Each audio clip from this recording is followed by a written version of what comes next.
Dans le cadre de la Semaine des radios associatives des Pays de la Loire, la radio sous toutes ses coutures, c'est tous les jours sur Jade FM, du 12 au 18 février, de 12h30 à 13h.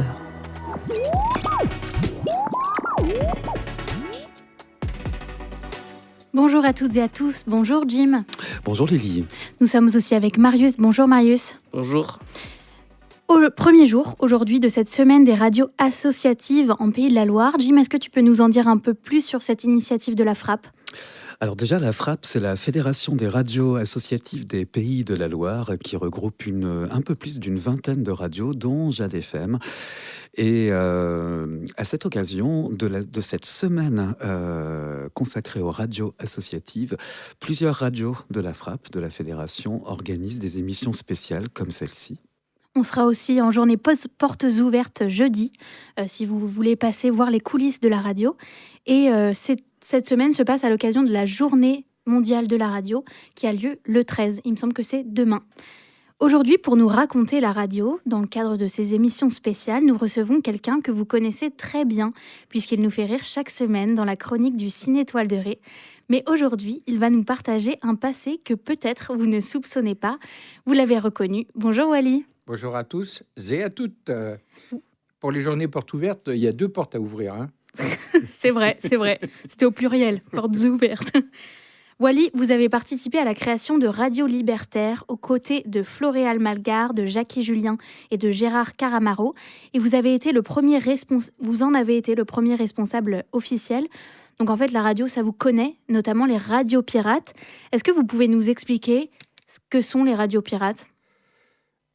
Ce sont des radios qui n'avaient pas le droit d'émettre avant 1981. Voilà. Ça a commencé... La première émission que j'ai retrouvée... retransmission, je ne sais même pas, ça devait être à peu près 200 mètres autour de Jussieu. En juin 1968, c'était un espèce de meeting sur la liberté d'expression. Après mai juin 68, c'était juste vraiment à la fin. La Sorbonne et l'Odéon avaient été évacués, tout le monde reprenait le boulot et tout. Et c'est le premier truc que j'ai retrouvé en préparant une exposition sur les affiches de 68, justement. Ça, c'était encadré par Radio Libertaire ou pas du tout ? Non. Après, le phénomène des radios libres a vraiment commencé d'abord en Italie. Ils ont eu l'opportunité comme c'était un peu le Beans en Italie dans les années 70, donc ils ont trouvé des failles pour commencer à émettre. Et ils ont commencé à produire des émetteurs, ce qui était extrêmement important, puisque sans émetteur, tu peux toujours faire de la radio, ça ne dépasse pas le cadre du studio. Donc en fait, ça a permis, un peu comme le loup s'est étalé en France, c'est venu par l'Italie. Et la première radio un peu connue qui a eu des soucis, c'était... plutôt à l'initiative de ce qu'on pourrait appeler aujourd'hui des écolos. C'était Radio Fessenheim. C'était à l'époque de la construction de la centrale nucléaire de Fessenheim. Et ils ont eu pas mal de soucis. Ils ont été saisis plusieurs fois. C'est-à-dire qu'en fait, il faut bien voir, à l'époque, les émetteurs étaient tout petits. Donc la bande FM, il n'y avait rien. Enfin, quasiment rien. Il y avait FIP sur Paris. Peut-être Radio France. Enfin, France Inter de l'époque. Mais c'est tout. Et donc, en fait, même avec un tout petit émetteur où tu pédalais pour avoir un peu d'électricité, tu arrivais à diffuser assez largement parce qu'il n'y avait pas d'ondes d'autres radios pour te gêner. Alors que maintenant, c'est plutôt la surfréquentation qui pose un problème. Donc, en fait... à partir de 74, dans pas mal d'endroits, notamment en province, d'ailleurs presque plus en province qu'à Paris, des militants associatifs, on va dire en gros libertaros, gauchistes, écolos, se sont emparés de ce média pour faire de la radio, briser un peu le monopole de l'ORTF et la chape de plomb qu'il y avait sur la presse de manière générale. On était à l'époque encore tout de suite après le gaullisme, c'était Pompidou, Giscard, enfin bon. Donc en fait, il y a une espèce de chape de plomb qui n'avait pas encore explosé, qui commence à exploser dans d'autres domaines. Par exemple, 74, c'est aussi la loi sur la contraception et l'avortement. C'est les phénomènes d'objection de conscience par rapport à l'armée à l'époque. Il y avait beaucoup d'insoumis, d'objection de conscience. C'était aussi l'époque de l'IP en termes de grève. Donc il y avait tout un tas de foisonnements. Et ce foisonnement, c'était les débuts... les débuts de Libération aussi, une presse alternative. Donc, il y avait un espèce de couvercle sur la société et qui commençait à péter un peu de tous les côtés. Donc, le phénomène des radios libres, parce qu'on ne disait pas pirates, je crois, des radios libres, en fait, il est lié à tout ce mouvement politique et social de cette période. C'est un phénomène aussi qui essayait de démontrer qu'il n'y avait plus que des médias d'État. Oui, tout à fait, oui. Mais que les gens pouvaient également s'exprimer, y compris sur les ondes de RTL. Tout à fait. Donc, c'était la grande époque de l'autogestion. Plogoff, le Larzac, tout ça. Ce qui faisait que, en fait, ce qui était voulu, c'était de donner la parole, effectivement, à tout le monde, et à ceux qu'on n'entendait pas dans les grands médias. Donc, en fait, un peu partout en France et en banlieue parisienne, on commençait à se monter des radios libres. C'est là que se montre Radio Libertaire. Ah non, pas du tout. Ah, non. Racontez-nous. Non, attends, je continue. Et donc, en fait, il faut bien voir qu'à l'époque, une radio libre, c'était une émission enregistrée dans un coin, voilà, une cave, des librairies, une librairie associative. Moi, la première à laquelle j'ai participé en 78, c'était Fréquence Montmartre, c'était une librairie associative. Voilà. Donc, on faisait un bout d'émission, qui faisait une demi-heure, 1 heure maximum. On n'avait pas de lieu stable comme ici.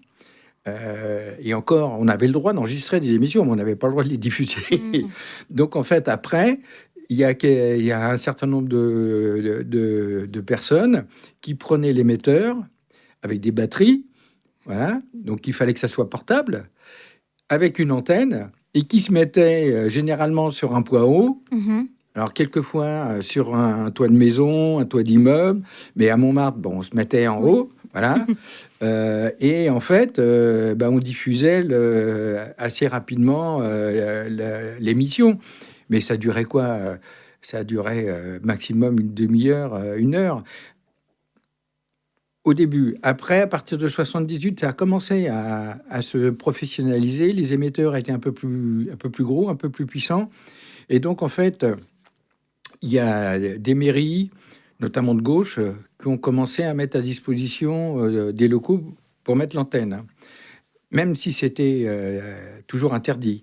Donc, en fait, c'est devenu un peu plus, pas professionnel encore, mais un peu plus stable. Et il y avait des émissions un peu plus, on va dire, un peu plus régulières, notamment le week-end et puis le soir, et puis la nuit. Alors, il y en a généralement, il y a eu assez peu d'arrestations, en fait. Assez peu. Mais bon, la police débarquait dans le studio, essayait de piquer le matériel. Enfin bon, c'était plutôt des trucs comme ça. Comme il y avait le soutien de la mairie, si tu veux, la police avait mais s'il y avait des problèmes politiques derrière, toi, ils ne voulaient pas faire un coup politique. Et puis, la police, le gouvernement et l'État voulait pas trop faire de propagande par des arrestations sur ces radios, parce que les gens ont essayé d'écouter ce qui pouvait se dire. Il y avait une forme de tolérance aussi qui s'installait petit à petit, qu'elle soit municipale, comme l'exemple que vous citez. C'est pas vraiment une tolérance, c'est plutôt qu'il y avait un état de fait qui faisait que les gens s'imposaient et les gouvernements successifs ont eu peur de faire trop de coups de matraque. Et puis en plus, je vais te dire franchement, personne ne croyait au succès de la bande FM. Personne, y compris à ce qu'on appelle la gauche ou les grands médias. Moi, je me souviens de conversations que j'avais eues avec des journalistes de Libération, mais ils se moquaient de nous. C'était quoi les arguments ? Vous allez passer des poètes maudits, toi, c'est toi, bon, Brassens, Ferré, qu'on n'entendait jamais ailleurs, hein. D'accord. Tu vois, Brassens, Ferré, on les entendait pas. Brel, il y avait la chanson sur les bourgeois était interdite. Tu vois, Ferrat, enfin bon, et puis le rock, les trucs comme ça. Alors, il y a eu le phénomène des radios pirates dans la Manche et dans la mer du Nord en Angleterre. Radio Caroline. Radio Caroline, avec un film qui a été fait d'ailleurs, qui était vraiment très très bien sur ce phénomène. Good Morning England. Voilà. Hein. Et donc, en fait, tout ça, ça bouillonnait. Hein. Donc, comme par hasard, les musiques qui étaient passées, c'était plutôt des musiques alternatives, du rock, du punk, pas encore le rap, mais tout un peu tout ça. Tout ce qui était underground. Voilà. Et ou alors des chanteurs populaires, mais interdits sur les ondes nationales. Voilà. Donc, en fait, personne ne croyait à ça. C'était un truc militant, plutôt une avant-garde pour essayer de combattre la chape de plomb institutionnelle et informationnelle qui était sur la France avant 81. Donc, moi, j'ai commencé en 78 à Fréquence Montmartre. D'accord. Voilà. J'ai fait 2-3 émissions. J'ai été aussi avec des copains à Saint-Denis, à Massy-Palaiseau. Il y avait une autre radio à Sèvres. Il y avait Radio Trottoir, je vais en reparler, à Toulon, Radio Aligre, à Mantes-la-Jolie, il y avait les Boucles de la Seine ou un truc comme ça, Massy-Palaiseau. Je ne sais pas si Alternante sur le Pays de la Loire c'est venu après, c'est venu en 81, au moment de la libération, Alternante. On pourrait leur poser la question. Ouais. Ils font également partie de la frappe. Ouais. Ouais. Donc en fait, voilà. Ces radios-là, elles étaient pérennes ou elles avaient une durée de vie qui était moindre ? Ça dépend de lesquelles. Il y en a qui étaient franchement poursuivis tout de suite. D'accord. Je me souviens que Rouge avait essayé de monter une radio aux Abbesses. Eux, ils ont été assez vite. Comment ça s'explique ? C'est parce que parce que c'était à cause Rouge, des propos c'était la LCR, enfin l'avant LCR, je sais pas trop. Donc voilà. Donc en fait, les radios qui tenaient des propos qui gênaient pas particulièrement pouvaient continuer et on fermait les yeux. Donc Mitterrand en 80, avant les élections, fait un coup médiatique. C'est-à-dire qu'il va parler à une radio que le PS avait montée de toutes pièces dans le 9e arrondissement. Il fait exprès de se faire arrêter. Et donc, il jure devant tout le monde que s'il est élu, il libéraliserait les ondes. Ce qui n'est pas tombé dans les oreilles d'un sourd, ou même de plusieurs. Et puis, il y a eu la seule radio qui a été vraiment condamnée, dont le responsable a été arrêté et condamné, c'est Radio Trottoir à Toulon. C'est des copains libertaires qui le tenaient. Et eux, ils ont été condamnés en 1980. Après, ils ont été graciés. Mais Gérard Blin a été condamné en 1980. Ça a été la seule radio. Mais c'était une radio libertaire. Puis à Toulon, avec l'armée et tout, la base navale, c'était pas possible. Donc, en fait, arrive la victoire de Mitterrand. Et alors là, évidemment, tout le monde le prend au mot. Quand je dis tout le monde, c'est vraiment tout le monde. Hein. Et donc, en fait, il s'est trouvé que sur la région parisienne, on était plusieurs libertaires à faire de la radio, sur différentes radios, Radio Aligre, du côté de Viry-Châtillon, Fréquence Montmartre pour moi, Saint-Denis aussi. Bref, donc en fait, il y a eu un certain nombre de copains. Tu les as cités, notamment Floréal, et Jackie Julien, qui ont dit bon, écoutez, on va, au lieu de se concentrer dans toutes ces radios, on va tous se mettre ensemble et on va créer une radio libertaire. Donc, c'est passé comme ça. C'était plus facile, du coup, à ce moment-là, avec la victoire de Mitterrand, de se regrouper C'était pas plus facile, c'était un choix, on va dire, stratégique. C'est-à-dire, soit on continuait dans les radios associatives, chacun de notre côté, ou soit on se regroupait et on essayait de monter une radio à nous. Donc, en fait, personne n'a dit non. En fait. Le problème, c'est que pas grand monde ont dit oui, mais personne n'a dit non. Et comme personne n'a dit non, on a foncé. Oui. On a été, pour l'anecdote, on a été piquer la table de camping de mon grand-père. Comme on avait un petit local, une cave à Montmartre, on a aménagé la cave. On avait 2 platines, voilà, une table de mixage qui faisait 3 micros, 4 micros, la platine, 2 platines disques et une platine cassette. Voilà. Hein. Et puis, voilà, ça a commencé. On a été prêts.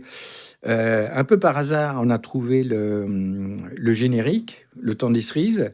Et en fait, pendant qu'on travaillait pour aménager la cave, donc on a fait ramener une ligne de téléphone. Et pendant qu'on travaillait pour raménager la cave du côté de la rue Lepic, dans la rue Lepic, un samedi matin, il y a un mec qui arrive avec une orgue de barbarie. Et puis il passe le temps des cerises. On a trouvé. J'ai été chercher les copains en courant. Après, on a été voir le mec qui chantait en même temps. Et je lui ai fait écouter aux copains.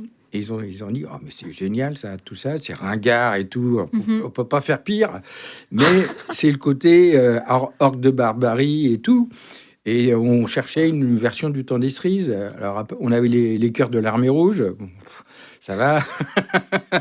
Bon, donc en fait, où il y a un truc symphonique, où il y a eu peut-être Yves Montand, Ferrat, enfin des trucs comme ça. Mais là, c'était vraiment super. Donc on l'a fait venir dans la cave, on l'a enregistré plusieurs fois à la suite, les uns à la suite des autres. Et puis on lui a dit merci. Le temps qu'on fasse tout ça. Il était parti, on l'a plus jamais retrouvé. On a passé des appels et des appels à la radio pour le remercier et pour le retrouver. On l'a jamais retrouvé. Voilà. Et donc, le 1er septembre 1981, dans une cave à Montmartre, on a commencé l'aventure de Radio Libertaire. Et au départ, c'était des émissions qui faisaient 17h30, 23h. Et donc, il n'y avait rien du tout le reste du temps? Si, il y avait des bandes, ce qu'on appelait des bandes sans fin. D'accord. C'est-à-dire, on avait trouvé un système qui faisait que on avait des cassettes de 10 minutes qui qui étaient sans fin, quoi. C'était le système de l'auto-reverse. L'auto-reverse, voilà, c'est ça. Mais c'était des cassettes qui étaient assez courtes. D'accord. Donc, on les changeait tous les jours, mais dans la journée, c'était toujours même 10 minutes qui passaient. C'était assez pénible. Et en fait, assez rapidement, donc la bande FM a été prise d'assaut. Hein. Énergie, à l'époque, il était comme nous, dans une cave. Je crois, non, dans un studio, et l'émetteur était dans les chiottes. Et nous aussi, c'est pareil. Mais on avait plein de soucis, si tu veux. Les émetteurs qui arrivaient d'Italie, c'était des trucs quand même un peu bricolos. Et en fait, dans l'immeuble où on était, il y avait des gens, par exemple, ils avaient des répondeurs téléphoniques. Quand le répondeur se mettait en marche, au lieu d'avoir le message de la personne, ils écoutaient Radio Libertaire. Pareil, d'autres qui avaient des platines et puis qui avaient des super magnétophones, à 8 pistes. Là. Et c'est pareil. À chaque fois qu'ils voulaient enregistrer, en fait, il y avait des interférences avec la radio. C'était mal protégé, si tu veux. Les fameuses cages de Faraday, on n'en avait pas. On avait bricolé l'antenne sur le toit. On n'avait même pas demandé la permission à la copropriété. On l'a fait après. Enfin bon, ça a été le BINS. Et donc, en fait, assez rapidement, on était obligé de comment dirais-je, de chercher un autre local. Et on a demandé à Lavilliers et à Ferré de faire un gala gratuit pour nous, ce qu'ils ont fait. Ça nous a permis d'acheter un autre local à Montmartre, toujours, voilà, un peu plus haut. Et voilà, ça a commencé comme ça. Après, devant le phénomène, assez rapidement, alors au début, tout le monde se moquait des radios libres. Et puis, je ne sais pas quel journal, je crois que c'était le Matin de Paris. À l'époque, c'était un journal classé à gauche. Ils ont eu le nez fin et ils ont demandé un sondage. C'était pas Médiamétrie, mais tu vois, ils ont commandité un sondage, je sais pas, à l'Ipsos ou à l'IFOP ou un truc comme ça. Et ils se sont aperçus que la bande FM était extrêmement écoutée, beaucoup plus de ce qu'ils ne pensaient. Donc il y avait Énergie, évidemment. Il y avait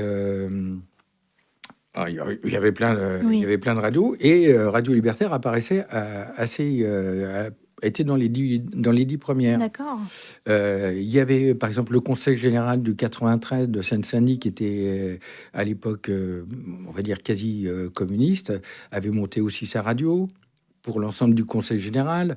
Il y avait Aligre, il y avait Gay FM, Fréquence Gay, pardon, Nova, toutes les radios qui sont encore en partie, et puis d'autres qui ont été, qui ont disparu.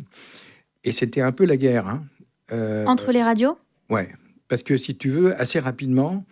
Sur Paris, en tout cas, ou dans les grosses métropoles, parce qu'elles se partagent le même périmètre de diffusion. Oui, déjà, on avait débordé, parce que la bande FM, à l'époque, c'était entre 87 et des poussières, jusqu'à à peu près 100.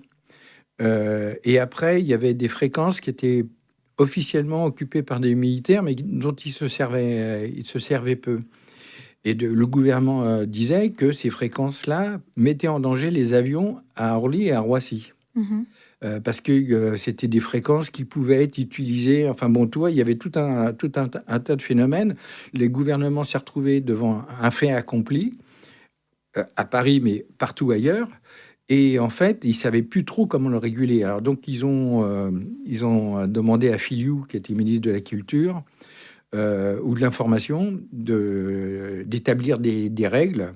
Donc la première règle qui a été établie, ça a été... il fallait à peu près 13 heures d'émissions originales par jour. Et il y avait un pourcentage de musique...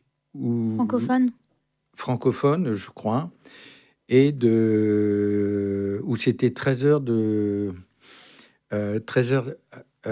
d'émission originale, ouais. Enfin bon, un truc comme ça, pour éviter que les gens ne fassent que des bandes sans fin. Faire vraiment des productions. Voilà, faire de la production. Radio. Et donc, en fait, ça a obligé tout le monde à retravailler les grilles. Et à partir de ce moment-là, on a fait 6 heures du matin, 24 heures, nous. Est-ce que ça pouvait être un métier à l'époque ? Il y avait des financements non. Ou c'était forcément bénévole, toutes les radios ? Toutes les radios étaient bénévoles et sans financement. Justement, le financement est arrivé après. Largement après, au milieu des années 80, où, si tu veux, des gros groupes comme Europe 1, RTL... ont réinvesti la bande FM à ce moment-là, quand ils ont vu le succès que ça apportait. Et les gros groupes des grands médias, se sont dit il faut qu'on ait une place sur la bande FM. Et donc, ils allaient voir les petites radios, ils les rachetaient. Énergie, notamment, a racheté énormément de radios libres et localement disséminées. RFM, par exemple, aussi. Enfin bon, mais Énergie et RFM, à l'époque, ils étaient comme nous. C'est-à-dire qu'en fait, on n'était ni dans l'illégalité, ni dans la légalité. En fait, c'était un peu ça. Et tout le monde jouait là-dessus. D'accord. Il faut dire aussi que pour ces radios qu'on connaît maintenant parfaitement bien, Énergie et RFM, comme vous venez de les citer, pour elle, ça représentait également un nouvel espace publicitaire. Au début, non. C'est après. Parce qu'au début, tout le monde machinait quelques trucs dans son coin, on passait des disques. Les maisons de disques ont aidé énormément. Parce qu'en fait, si tu veux, eux, ça les intéressait. On recevait des dizaines de disques par vinyle. Vinyle, ou après les CD, les cassettes, tu vois. Parce que il y avait une espèce de promotion des nouvelles musiques que Europe 1 et RTL ou même France Inter pouvaient plus faire. Parce qu'eux, ils étaient corsetés dans une programmation importante. Et donc, moi, je me souviens, par exemple, qu'on avait reçu Emmanuel Leroy-Ladurie. Je l'avais reçu à propos du carnaval. C'était à la sortie du film Le Retour de Martin Guerre. Et donc, on parlait des carnavals du Moyen-Âge, un truc comme ça. Et lui, c'était un médiévaliste hyper reconnu. Et il venait de passer 3-4 jours avant sur Europe 1. Avec Cohn-Bendit, parce que Europe 1 s'était dit, il faut qu'on fasse de la radio libre, enfin bon. Et il a dit, mais c'était insupportable. Toutes les 5 minutes, on était coupé par un message publicitaire. Bon, alors évidemment, nous, on n'en avait pas. D'abord parce qu'on ne voulait pas, en plus. Et donc, en fait, après, effectivement, la publicité a commencé à envahir les chaînes, parce que toutes les radios, il fallait qu'elles trouvent des sous pour vivre. Donc, soit elles faisaient comme les radios associatives, comme nous, par des œuvres militantes. Nous, on a eu les concerts de Ferré, de Lavilliers, d'Higelin, de tout un tas de gens, un tas de gens qui nous amenaient de l'argent régulièrement et qui nous permettaient de dépenser en électricité, en matériel. Voilà. Après, il y a eu au même moment une course à la puissance. Qui fait que là, il a fallu qu'on fasse quelques coups de poing aussi. Parce qu'il y a des gens qui voulaient s'installer, qui sont arrivés après, quand ils ont vu qu'il y avait du pognon à se faire, qui voulaient s'installer, mais avec des gros moyens derrière. Et donc, on a fait quelques descentes quand même dans certains studios pour dire, la prochaine fois qu'on vient, on casse tout. Rock'n'roll. Oui, tu vois, parce que c'était comme ça. Ça a été la guerre jusqu'à peu près en 83, où là, le gouvernement a fini par instituer également des puissances d'émetteurs, une répartition, on va dire, périmétrique de diffusion. Voilà. Donc, ils ont repris le contrôle au fur et à mesure. Mais en 83, on avait encore chacun nos émetteurs. C'est un peu plus tard, à la fin des années 80, qu'on n'a pas toutes les radios qui étaient officialisées. On passait des accords avec TDF à l'époque pour des raisons techniques évidentes. Les émetteurs de TDF étaient plus puissants et mieux placés. Tu avais la Tour Eiffel, Montreuil et Vélizy. Et puis eux, ça leur permettait d'éviter la guerre des puissances. Et puis, c'est vrai que ça apportait quand même pas mal de nuisances aux gens qui étaient sous l'antenne de Radio Libertaire. Donc, voilà. Merci beaucoup, Wally, en tout cas, pour ce plongeon dans l'histoire des radios libres et indépendantes. Lily, qui va-t-on recevoir demain et le restant de la semaine? Demain, on ne reçoit personne, c'est Drôle de Trame, donc c'est l'équipe de Jade FM, vous connaissez évidemment Drôle de Trame. Mercredi, nous aurons avec nous Claudia Krebs, qui est docteure en lettres et qui a travaillé pour notamment Radio France et RFI et qui a sorti de nombreux ouvrages. Jeudi, ce sera Violette Voldoir, fondatrice de Radio Parleur, et vendredi, Valentin Beauvalet, directeur de la Frappe. Directeur donc de notre fédération, avec qui on fera un point sur qu'est-ce qu'une fédération, que sont les radios libres et associatives aujourd'hui. Oui, il y a eu plusieurs tentatives au début des années 80, justement, pour essayer de coordonner l'ensemble des radios libres. Merci encore, Wally, pour cette participation, dans le cadre de cette semaine consacrée aux radios associatives. On se retrouve mercredi, donc. Moi, je serai là demain. À demain. À demain, donc.